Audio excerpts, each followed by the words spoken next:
अस्सलाम वालेकुम दोस्तों, आप देख रहे हैं अरबात इलेक्ट्रॉनिक्स चैनल और मैं हूं फादर मान। आज की वीडियो में मैं आपको 12 किलोवाट सोलर सिस्टम के बारे में बताऊंगा कि किस तरीके से हमने इसके कनेक्शंस किए हैं और इसका रेट अभी फरवरी 2023 में इन पैनल का और इन्वर्टर का क्या चल रहा है। तो आपने वीडियो को पूरा ज़रूर देखना है। और वीडियो अगर पसंद आई हुई हो तो ज़रूर इसको लाइक कीजिएगा और सब्सक्राइब कीजिएगा। दोस्तों, इसमें जो टोटल पैनल इस्तेमाल हुए हुए हैं लॉन्जी के 24 पैनल इसमें हमने इस्तेमाल किए हैं। लॉन्जी 540 वाट। इस वक्त इस पैनल की जो मार्केट में कीमत चल रही है वो 112 रुपये पर वाट कीमत चल रही है। तो इसमें हमने 24 पैनल इस्तेमाल किए हैं और इसमें छः पैनल के हमने सेट बनाए, यानी कि 6 पैनल को सीरीज़ में करके फिर जो है वो 4 को आपस में पैरेलल कर दिया है। इसी तरीके से अगर आप इन 12-12 पैनल को सीरीज़ में इस्तेमाल करेंगे तो वो एक वोल्टेज थोड़े से ज़्यादा हो जाते हैं, जो कि इन्वर्टर के लिए कारआमद नहीं है। तो बेहतर ये है कि आप 6 पैनल की स्ट्रिंग बना लें। अगर 24 पैनल इस्तेमाल कर रहे हैं तो ये जो 540 वाट लॉन्जी के पैनल इस्तेमाल किए हुए हैं, ये 12 साल वारंटी और 25 साल परफॉर्मेंस लाइफ में ये पैनल आते हैं। तो बहुत ही ज़बरदस्त इनकी एफिशिएंसी होती है, बहुत ही ज़बरदस्त ये करंट देते हैं। तो ये आप इन पैनल का एंगल भी देख सकते हैं कि किस तरीके से हमने इन पैनल को लगाया है। सिस्टम की अगर बात की जाए तो सिस्टम हमने इसमें हाइब्रिड सिस्टम इस्तेमाल किया हुआ है। चूँकि यहाँ पे ये पेशावर का इलाका है तो लोड शेडिंग बहुत ज़्यादा होती है, इस वजह से हाइब्रिड इन्वर्टर और बैटरीज जो हमने इसमें यूज़ किए हैं वो मैं आपको बाद में बताऊँगा।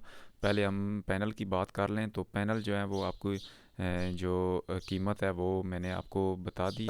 112 से 114 रुपये पर वाट इसकी कीमत चल रही है। तो ये जो पैनल होते हैं ये हाफ कट पैनल होते हैं, यानी कि इन पे अगर आधा साया भी आ जाए तो बाकी ये पैनल जो हैं वो काम करते रहते हैं, वोल्टेज देते रहते हैं। तो इन पैनल की एफिशिएंसी जो है वो बहुत ही ज़बरदस्त है और इसकी 12 साल वारंटी आती है। आप किसी भी कंपनी से या आप किसी भी फर्म से अगर पैनल ये लगवा रहे हैं तो उनसे आप इनकी लाजमी तौर पे रिटर्न में इसकी वारंटी लें।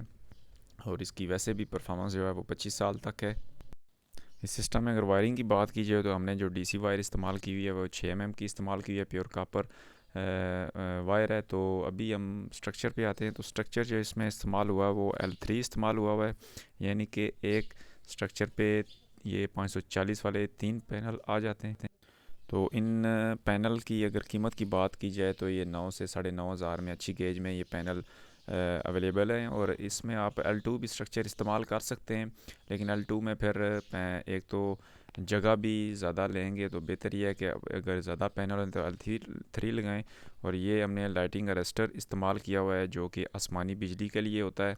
इसको हमने इन पैनल से स्ट्रक्चर की मदद से इंसुलेट किया हुआ है, यानी कि इंसुलेटर को इस्तेमाल किया गया और इस वायर को जो है वो ग्राउंड किया गया है। तो आपने अगर ये सिस्टम लगाना है तो आपने अर्थिंग लाजमी करवानी है ताकि आपका सिस्टम महफूज रहे। इन्वर्टर सिस्टम की अगर बात की जाए तो इन्वर्टर हमने टेस्ला एक्चुअली 6 किलोवाट के इन्वर्टर इसमें इस्तेमाल किए हुए हैं। ये 6 किलोवाट के 2 इन्वर्टर हैं जिसके साथ आप पीवी 7 किलोवाट तक लगा सकते हैं, यानी कि सोलर पैनल इनके साथ आप 7 किलोवाट तक लगा सकते हैं। तो 14 किलोवाट का सोलर पैनल इस के साथ आप लगा सकते हैं। तो ये 12 किलोवाट का टोटल सिस्टम है। तो इसके साथ हमने एक डिस्ट्रीब्यूशन बॉक्स भी इस्तेमाल किया हुआ है जिसमें AC DC सर्किट्स ब्रेकर और SPDs इस्तेमाल की हुई हैं। और 2 अदद हमने चेंज ओवर भी इस्तेमाल किए हुए हैं ताकि अगर वापडा पे शिफ्ट करना हो तो आसानी से हम इसको चेंज ओवर के थ्रू वापडा पे शिफ्ट कर सकें। तो इन इन्वर्टर की जो अभी मार्केट में कीमत चल रही है वो 2,80,000 चल रही है। तो ये वेल्ट्रॉनिक इन्वर्टर हैं जिनकी परफॉर्मेंस बहुत ही ज़बरदस्त है। इन 2 इन्वर्टर्स की अगर कनेक्शन की बात की जाए तो हमने इनको पैरेलल नहीं किया हुआ, ये दोनों अलग अलग इन्वर्टर लगे हुए हैं। चूँकि यहाँ पे सप्लाई जो थी वो 3 फेज़ थी, तो एक फ़ेज़ पे एक इन्वर्टर और दूसरे फ़ेज़ पे दूसरा इन्वर्टर इस्तेमाल किया हुआ है। इन फ्यूचर हमने इस सिस्टम को एक्सटेंड करना है 15 किलोवाट तक, तो तीसरा इन्वर्टर भी इसके साथ तीसरे फ़ेज़ पे लग जाएगा। तो बेहतर ये तरीका होता है कि दोनों को अलग अलग फ़ेज़ पे ही लगाया जाए ताकि इसमें जो फॉल्ट है कम से कम। बैटरीज़ की अगर बात की जाए तो एक्साइड कंपनी की हमने बैटरीज इसमें इस्तेमाल की हैं जो कि TR 2500 है। जो कि 230 एम्पेयर की बैटरी होती है। तो ये हमने सीरीज़ में करके 48 वोल्ट बनाया हुआ है सिस्टम, और इन दोनों को, दोनों इन्वर्टर को जो है वो इन बैटरीज की मदद से पैरेलल में कर दिया है। यानी कि 4 बैटरियाँ और 2 इन्वर्टर इस्तेमाल किए हुए हैं। दोनों इन्वर्टर को पैरेलल में ये बैटरियाँ लगा दी हैं, दोनों को ये बैटरीज सपोर्ट करेंगी। तो इन बैटरीज की अगर कीमत की बात की जाए तो इस वक्त मार्केट में इनकी जो कीमत है वो 62,000 है। चूँकि ये बड़ी फुल साइज़ की बैटरी है तो इस वजह से ये महंगी, और बैकअप टाइम भी अच्छी अच्छी। और इस इन्वर्टर की चूँकि आउटपुट दो होती हैं, आउटपुट 1 और आउटपुट 2, यानी कि ड्यूल आउटपुट ये इन्वर्टर होता है। तो जो हैवी लोड है हमने वो आउटपुट 2 यानी कि दूसरी आउटपुट पे लगाया हुआ है। वो अगर लाइट जाएगी तो बैटरीज पे उसका लोड नहीं आएगा। तो इस वजह से ये इन्वर्टर भी ज़्यादा महंगे हैं, चूँकि इसके अंदर 2 सर्किट लगे होते हैं। तो दोस्तों, अगर आपको ये वीडियो पसंद आई हुई हो तो ज़रूर लाइक कीजिएगा। नई वीडियो के साथ जल्द हाजिर होऊंगा।